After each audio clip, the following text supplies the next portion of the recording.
Is South Africa practicing selective outrage? It is a question for you and me and everybody who loves the Rainbow Nation. Some people, they are questioning South Africa's safety. If I go to South Africa, am I going to be safe? In recent times, we've seen xenophobia, and there are groups like the Dudula groups or the March and March On groups advocating for the criminality of illegal immigrants. But are these groups right? Let's find out. But before we find out, we need to ask ourselves, what is South Africa? South Africa is a rainbow nation. It is a unique country because of their past.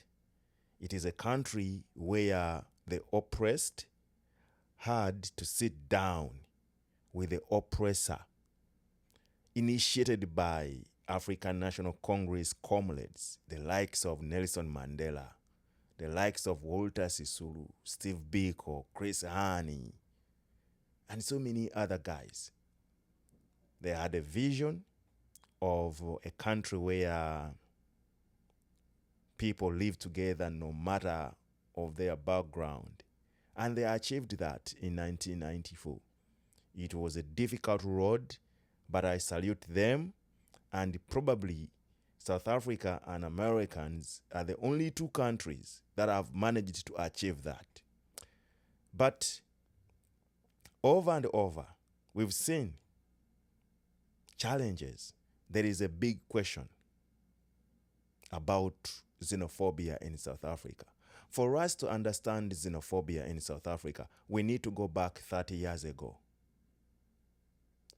Immediately after the elections, there were some anti-sentiments towards the immigrants. But at the same time, I think South Africans are directing their anger in a wrong direction. Because let's look at the population of South Africa. By the time of recording this video, we have 65 million people in South Africa. And we have 4 million people from sub-Sahara African countries, like the immigrants that live in South Africa. And then we have probably 7 million, if I'm not mistaken, white South Africans.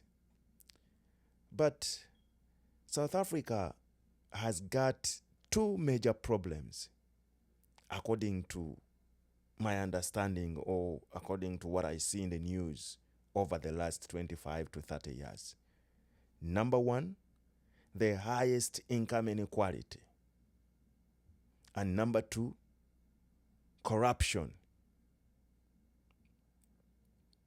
And how is this? Land ownership in South Africa is still a big debate. We've seen Julius Malema address this issue, and so many other politicians. But I think Julius Malema has been more vocal on that. Remember, somebody who owns the land is the one who feeds you, because owning land is not something simple. It's not like you are drinking Coca-Cola juice. No. When you own land, you own the economics. So 73% or 70-something percent, the land is still in the minority group, and that is the white South Africans. I'm not against white South Africans, but if we have issues like xenophobia, we have to speak the naked truth. The naked truth is there is imbalance of economy in South Africa. My sister Zendeli from the Dudula group, this is the question you should ask yourself. How did we end up in this position when majority of our people are economically down? When majority of our people are unemployed? These are questions that everybody should be asking. You want to tell me that immigrants from Zimbabwe, from Malawi, from Mozambique are causing this unemployment? I think you need to redirect your anger to the right channel. You need to pressurize your government. You need to pressurize your politicians. Pressurize your independent institutions. Let's go back. In 2000, we saw large number of people being killed, properties looted, properties destroyed in the name of employment. This is Africans killing Africans. And I think this is when Bob Marley asked the question, until when shall we just stand and watch when we kill one another?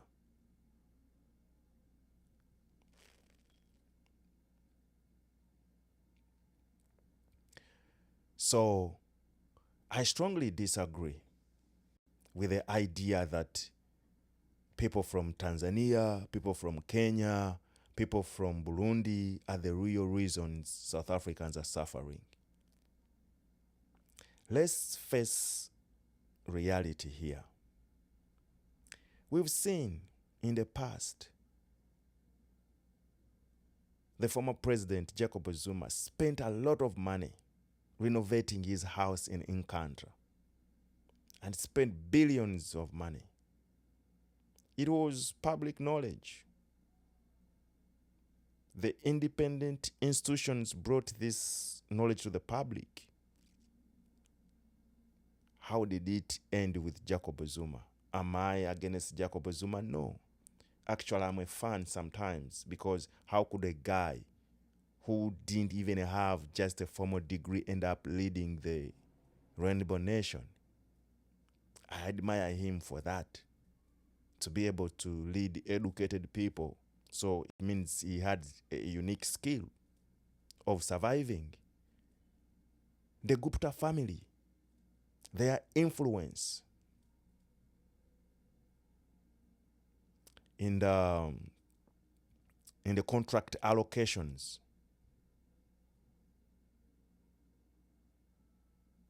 the issue of the land ownership, the income inequality. These are serious issues that are causing the challenges you South Africans are facing, and you are putting your anger in a wrong direction. Dudulu operation, march and march on operation. Why can't we go in the townships and educate our people about the dangers of corruption? Because we can blame President Ramaphosa right now. We can blame the entire South African government.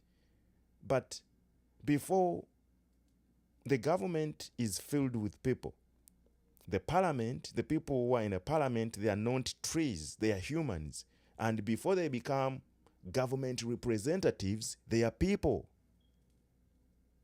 So the issue of corruption, the issue of an income, the high income inequality, the issue of poor service delivery, we should make a massive educational campaign. Because for President Zuma to become president, he was just a normal kid. For President Mandela to become Nelson Mandela president, he was a normal child. So where we grow up from, the institutions that raise us, so we don't just become corrupt overnight.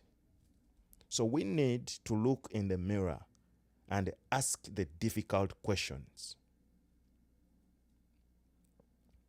You want to tell me that the money that was stolen during COVID with the health officials was stolen by these African immigrants? A big no.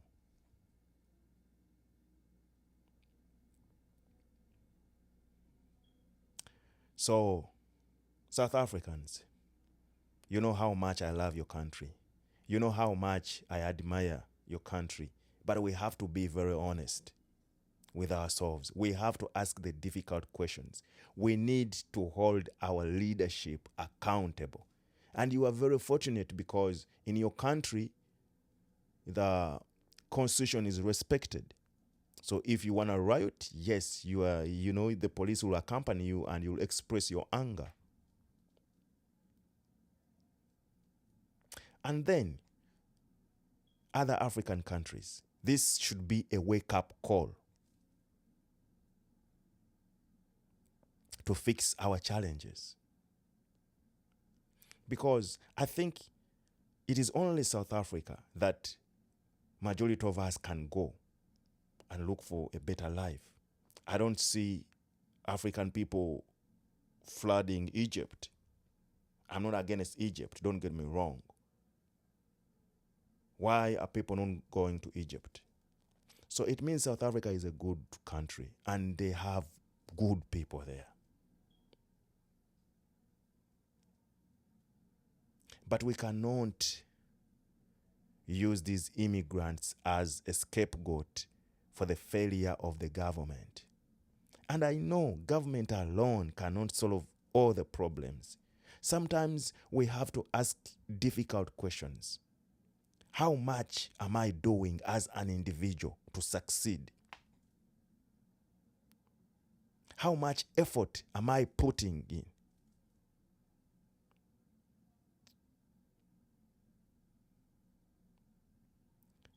You guys have the best universities in Africa. You have the best infrastructure in Africa.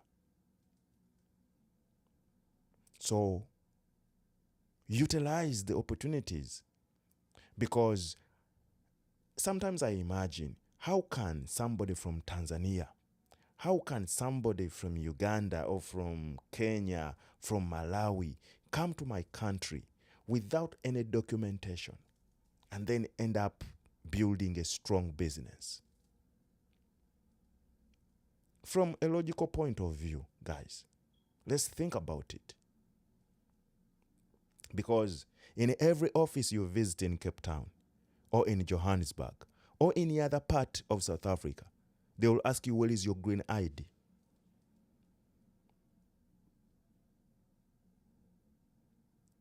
We should ask questions. How do drugs end up in South Africa?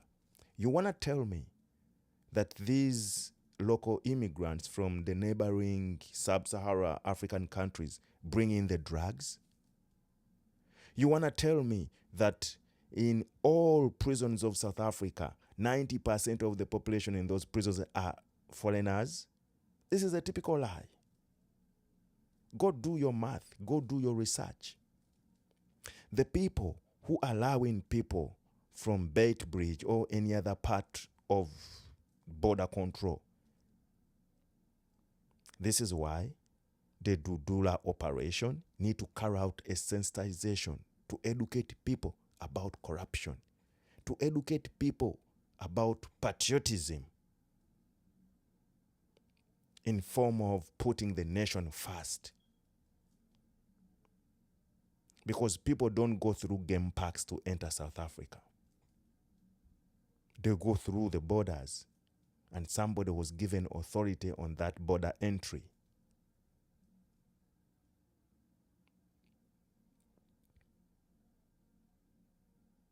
Let's discuss difficult topics about land ownership. Madiba brought this country from a very far position. I will never forget when I was staying in South Africa. I used to discuss with people. And you learn that Julius Malema is more famous in South Africa than Madiba. This is a personal opinion, so don't penalize me on that.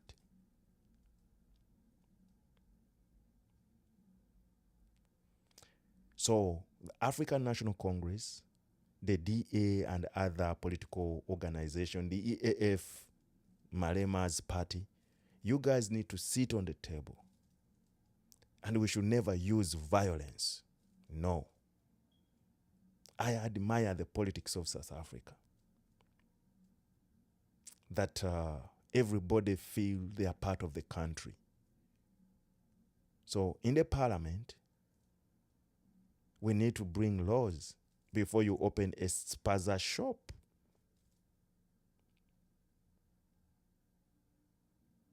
There must be criteria. There must be. I understand. I've been studying about the immigration policies. You only need top talents. When you study you need the top money. People who have enough money, they will always come into the country legally. So for us to kill people in the name of employment in the 21st century, to deny health services in the name of nationality, where is our Ubuntu? Where is our humanity? And I believe the ghost of Nelson Mandela is looking down on this rainbow nation. I was like, I never believed in this. This is not the country I fought for.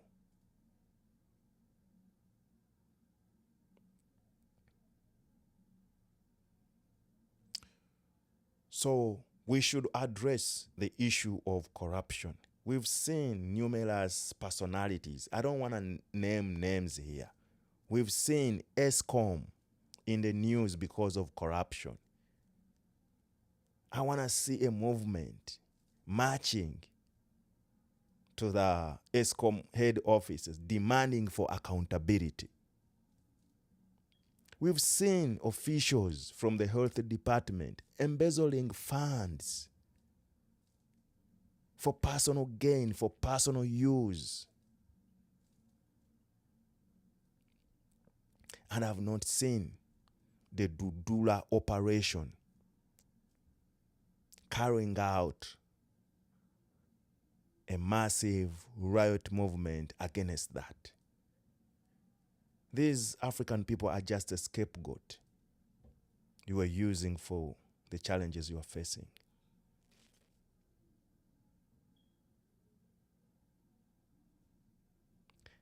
I saw some time back, people claimed there was a genocide in South Africa, and we saw people travel to Washington. They met President Trump, and President Trump was even willing to give them asylum, give them refugee status in America.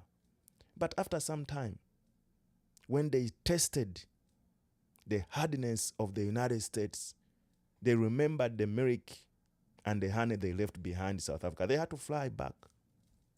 You Google the news, you'll see that some of them, they could not handle the pressure in the United States. They have to come back to South Africa. So it is a strong question. We need to think outside the box. We need to have that broadened mindset. You young people in the townships or in different locations of South Africa, this is the question I'll be asking myself. How they used to call, maybe I'm not right, but I know they call them Makweli, something like it means people coming from other parts of the world. How can a Makweli, whatever you call it, come from a foreign nation, come to your country and work hard, create a business in front of your own eyes, and you don't get inspired? Because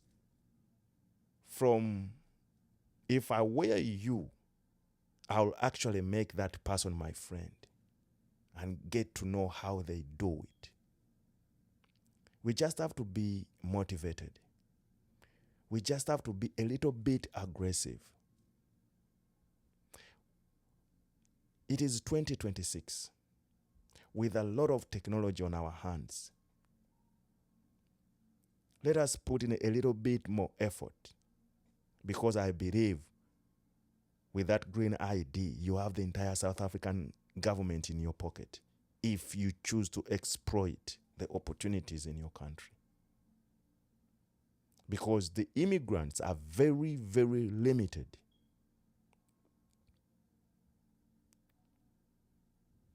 There is a saying that a bad workman always blames his tools.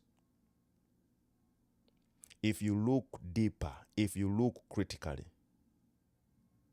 South Africa is good, is okay. You just need to open your eyes and embrace the opportunities there. Take time and study different languages. What makes you think that everybody needs to know your language? Maybe learn Spanish, maybe learn Chinese. And before you know, you'll be operating the largest Chinese companies in South Africa.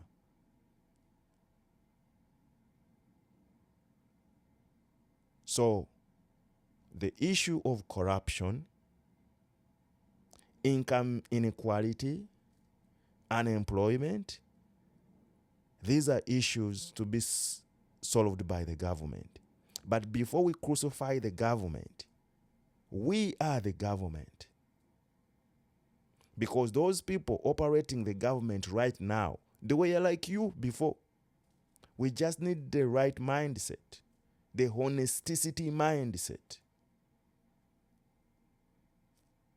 I cry when I see Africans killing Africans on the streets of Johannesburg in the 21st century. This is weird. We cannot keep blaming the past for the failures of today. We can say we had slavery, we had colonialism, and we had all that kind of stuff. But we cannot use those excuses anymore. We cannot. Our continent is very rich. South Africa alone has a lot of diamonds, gold. You have enough manpower. Your population is growing at a very terrific speed. In Japan, they are employing people to make babies. These developed countries, they are actually, how can you call it? They are importing people from other parts of the world to have the labor so that people can work and pay taxes. So you have everything you need in South Africa. Thank you so much. I want to see your comment in a comment section. If you disagree, you are welcome. But my strong message to the Dudula operation and marching on operations, you need to go and talk to people in all directions of the country. Teach them honesty. Teach them the dangers of corruption, the dangers of greed. Go talk to the people who have the economy in their hands. Plead with them, negotiate with them. Madiba did his part.